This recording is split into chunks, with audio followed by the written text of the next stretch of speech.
Today, we're going to be talking about some of the most surprising FNAF fan games ever created. From games that completely exceed expectations to fan projects that go in directions nobody could have predicted, these titles constantly catch players off guard. Some of these end up becoming way more memorable than anyone expects going in, so let's get into them.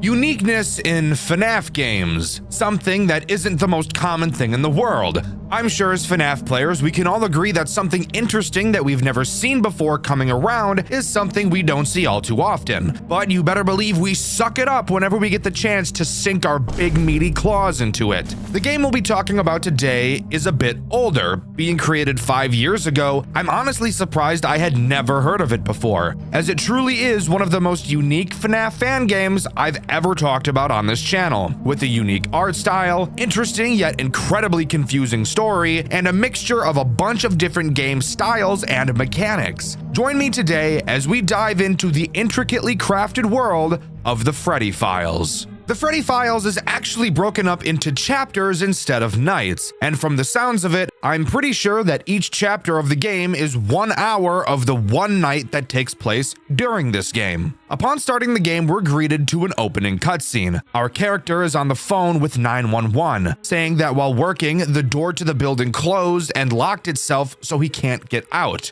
The dispatcher said the police are on their way, but it will take several hours for them to get there, which, by the way, is bullshit. This restaurant is presumably in a city, or at least a town, so how is it going to take the police hours to get there? Regardless, we still have to finish our shift anyways, so we figure it's not a big deal. The dispatcher makes a point to us to not enter any unauthorized areas, which I personally find weird. And with that, we're spat into the first chapter where we're greeted with some exposition. Fazbear Entertainment started their first business with Fredbear's Family Diner, a successful business that took over the market for 5 years.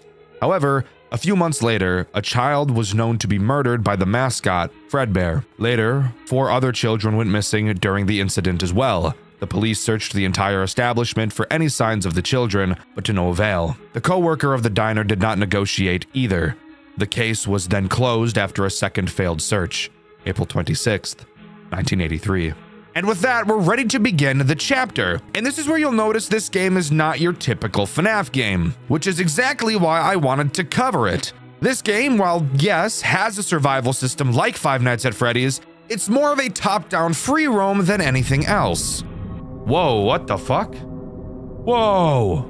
The point of this first chapter is to unlock a door that we're not supposed to unlock. It's an unauthorized area, so I have no idea why we're doing this despite the dispatcher literally just telling us not to. This chapter serves as an escape room, which I actually really like. And of course, there are some threats that are trying to stop us from completing it. So let's talk about those two guys first. The first threat introduced in this chapter is Golden Freddy. His mechanic is very simple. As you can see, we are equipped with a flashlight and a fear meter. If our flashlight is off, our fear meter will slowly increase. With the light on, the fear will go back down. So keeping this light on is obviously something we're going to want to do. Golden Freddy directly counters that. He's a ghost character that moves through walls, and he's very fast. If you ever see Golden Freddy near you, you need to shut off your flashlight and make sure he doesn't run into you by dodging out of the way. If he touches you, you're obviously dead. Something I do want to note that I don't really like about this section, and Golden Freddy specifically, there is a lot of reading in this game, mainly in the form of just interacting with things. And Golden Freddy will still be active while you're reading something, and you can't turn your flashlight on or off while you have a dialogue box up. So be prepared to die very frequently because of poor timings like this.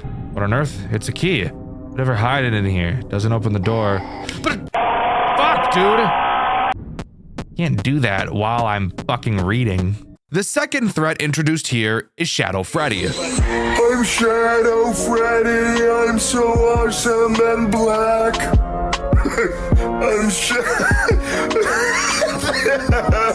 I'm black. I got white eyes, I'm black, I'm Shadow Freddy. Shadow Freddy, while being awesome and black, is a much more stressful character to deal with as he's a lot more random. Occasionally, you will hear him growl. When you do, you'll notice that your fear will start increasing even if your flashlight is on. This signals to you that you need to go find him somewhere in the building that he'll teleport to at random. When you find him, all you need to do is hold your flashlight on him and he'll go away, wherein your fear will start to decrease again. Now, these two together, in all honesty, are not that difficult to deal with. So let's talk about what exactly we have to do to open that stuck door. To start, near the stage you'll find a vent. Interacting with it will tell you that something is inside, but you can't reach it. Moving down to the kitchen, inside you'll find a safe that requires a code that we don't have. Just outside of the kitchen are some random planks and sticks for some reason. Using one of the sticks, we can go back over to the vent and fish out the item, which we find is a key. This key, unfortunately, doesn't unlock the door, but it does unlock something else. Moving down to the office, inside there is a locked box. Using the key we got from the vent, we can open it. Inside there are several animatronic heads, but more importantly, there's a remote. Using this remote, we can turn on the monitor in our office, which will then display the code to the safe. Now, obviously, I could ask several questions as to why things are happening the way they are. Why was there wood on the floor? Why was there a key in a vent? Why was the remote to the TV locked in a box? Why does the TV just have the code to a safe? But this is clearly just a puzzle escape room game, so weird shit like this is just kind of par for the course. Continuing, now knowing the code, we input it into the safe and get a hammer. Using this hammer, we figure we can break the locked door down, so we head over to do exactly that. And that's when we're thrown into a much more FNAF feeling minigame. During this minigame, we obviously have to break down the door. However, Golden Freddy will be attacking us the entire time. While we pound on the door, he will slowly approach us from behind to beat on our bottom. Occasionally, we'll have to turn around and hold our flashlight on him to make him back up into the darkness. I personally found that pounding on the door 15 times is the most you can do to stay safe without Golden Freddy golden showering you. Do this enough times and the door will open, and we see the following cutscene.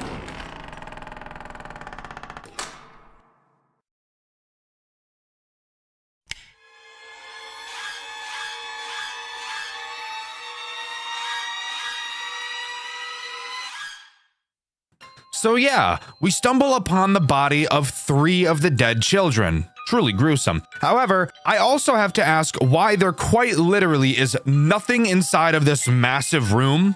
Who knows? We reflect on what we saw and realize that 4 kids went missing, yet we only saw 3. Before we can think about it more, we hear the rest of the characters in the building activate, and knowing our lives are about to get a lot more difficult, we can move on to Chapter 2. Chapter 2 moves much more into a typical FNAF game. When we load in, we find ourselves in an office. We know from the last chapter that all of the characters have activated, so now we have to hunker down and defend ourselves. So let's go over the tools at our disposal. To start, if we turn around, we'll find our cameras. They're just cameras. Nothing crazy to talk about here. Turning back in front of us is where things start to matter. To start, you'll notice on the left and right doors, we'll be able to set off an alarm system. When you use these alarms, your computer's RAM will increase. Now, unlike actual computer RAM, once you stop using the alarm, the RAM usage will not go back down, which again, doesn't make any sense because that's not how RAM works, but whatever. What you have to do is manually delete the RAM by holding the delete RAM button on your monitor. That doesn't really make sense, but it's clear the dev isn't very tech savvy, but that's okay. Also on our monitor are 2 more alarms, Alarm 15 and Alarm 24. We're not going to worry about Alarm 24 right now. Alarm 15 is an alarm that plays directly in front of you. The phone guide describes this area of the building as outside, so I'm imagining it's literally a window to outside of the building. You just can't tell because it's dark as fuck. Same with the other 2 alarms, it will also increase your RAM usage. Now let's talk about the threats this chapter introduces. Fun fact, there's 3 of them: Freddy, Bonnie, and Chica. I'm going to talk about Bonnie and Chica at the same time since they do the exact same thing. They will try to make it to either of your doors respectively. Bonnie attacks the left, Chica attacks the right. Once they enter your office, they will quite literally be directly in your fucking face, with their rank-ass breath searing your nose hairs. All you have to do is hold the alarm on whichever side they went to, and they will quickly leave.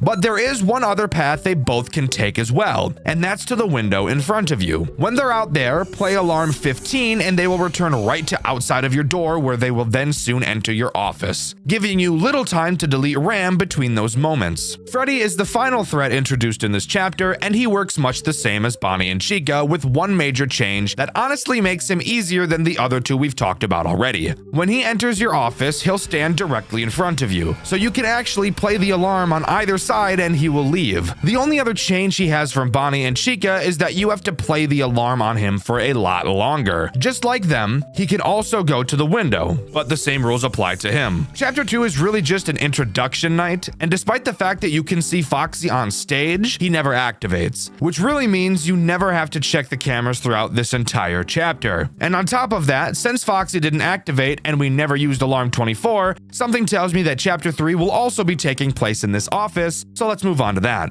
So, turns out we're actually not on to Chapter 3 quite yet. If you remember at the start of Chapter 2, we saw 12 a.m. Well, at the beginning of this next section, we see 1 a.m., which would mean we're still currently in Chapter 2. This hour is back to the top-down gameplay we saw in Chapter 1. This time around, we see our character get absolutely fucking bodied by some random guy. Oh my god, oh dear lord. Oh, he's dead. Oh, he's dead as fuck. He's dead as disco, bro. Dead as shit. He's Dunyan rings. In the note we get on this night, he says he kidnapped us to play a game, and we'll be playing with some minions. Fantastic. The gameplay of this night has us unlocking a door, which takes forever. Seriously, look at this. Oh my god. Really? So yeah. That's a lot of fun. While this is happening, we'll have to constantly be checking the doors to our left and our right. Going up to them, we can listen for growling. If we hear growling, all we have to do is run to the closet in the middle of the office and hide until they go away. However, if we stay in the closet for too long, we'll be killed by another character. Why am I getting raped from all angles today, huh? After we fully unlock the door, I fully expected this section to come to an end, but no. Not quite. Instead, we get thrown into a fucking Shadow Freddy boss fight. What the fuck? Whoa. What the fuck? Boss. And unironically, this boss fight is better than the only boss fight in Heartbound. But let's be honest, that's not very hard to beat. You'll have to dodge these little colored things, not really sure what the hell they're supposed to be, and then he'll start throwing pizzas at you, which are super not fun to dodge. These stupid pizzas were actually the only thing I took damage to in my playthrough, which you can see over on my second channel, Dxtr Black. And finally, he drops these things. I don't know what they are. At first I thought olives, but then I thought about it and that doesn't make any sense. Comment down below if you know what these things are. But after you complete the fight, you'll find the body of the child who supposedly possessed Freddy, and he bleeds on the floor, which would imply to me that the kid was alive and we just killed the fucking child. If that's the case, does that mean we're clinically insane?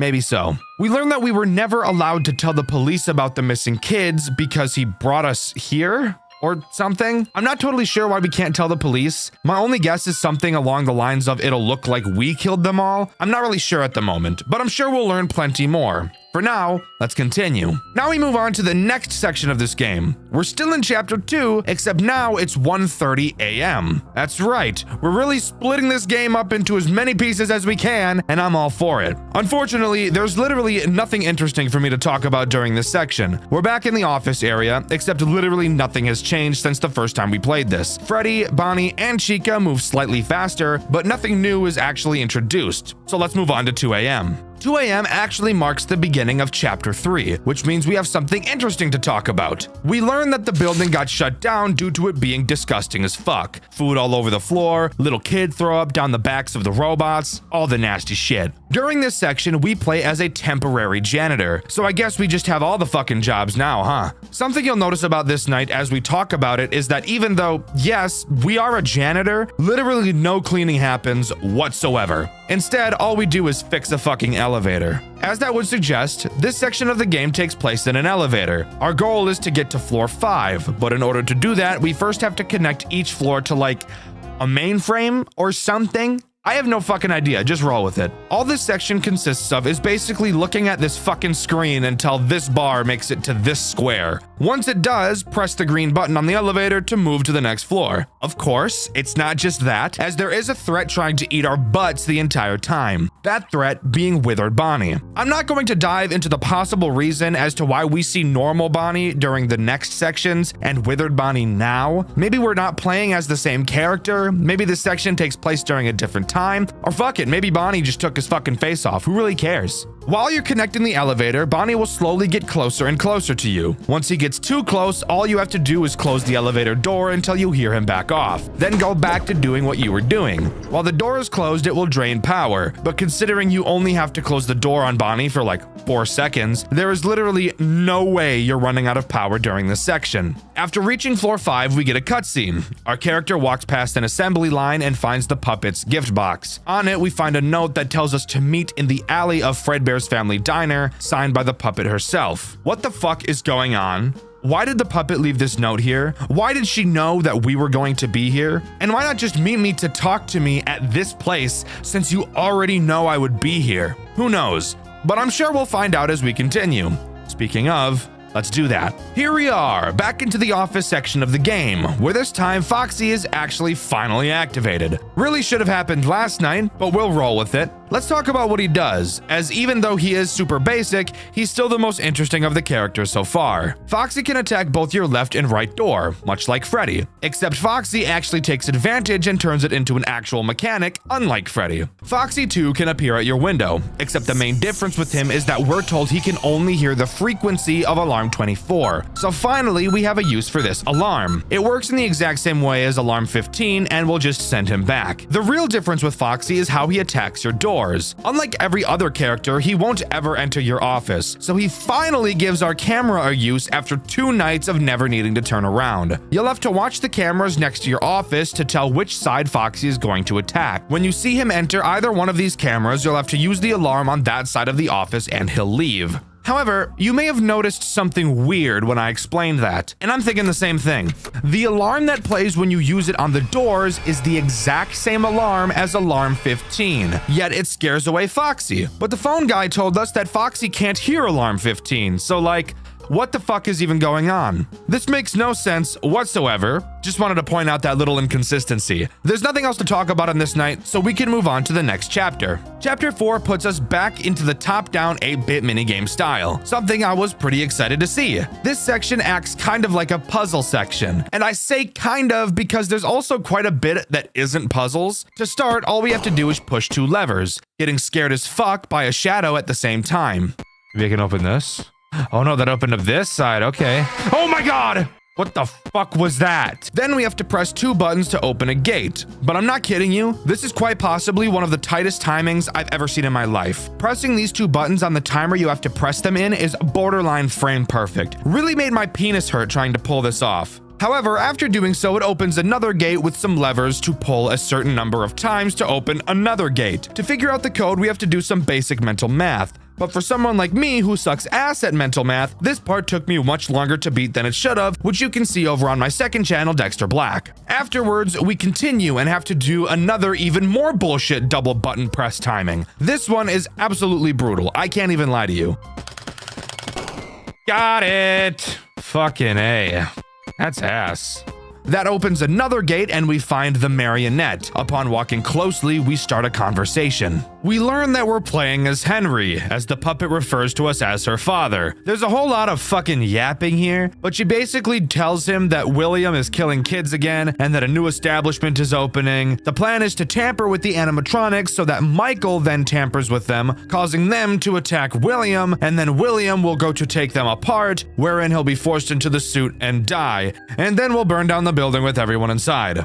So really just the FNAF storyline, but that's our plan. Finally, we're thrown into a midnight motorist minigame for some reason. I'm really not sure why, but it's long as fuck. And from what I could see, there was no secret way to go to juniors like there is in the original. We end by getting some dialogue from Henry and nervous about what he should do and what will happen if he goes along with the plan. And with that, we move on to the next night section that's probably going to make me fall asleep. With 3:30 rolling around, it's time for us to move on to the next night section. And believe it or not, there's actually something new that gets added this time around. That being Golden Freddy. I'm pretty sure is who this is, at least. We get a phone call from Golden Freddy this time around. He says he loves playing with us. So it seems that the atmosphere has taken an unfortunate sexual turn, but we have to roll with it. Golden Freddy's mechanic is so simple, yet easily the most annoying one we've seen yet. All he'll do is at random appear right in front of you. When he does,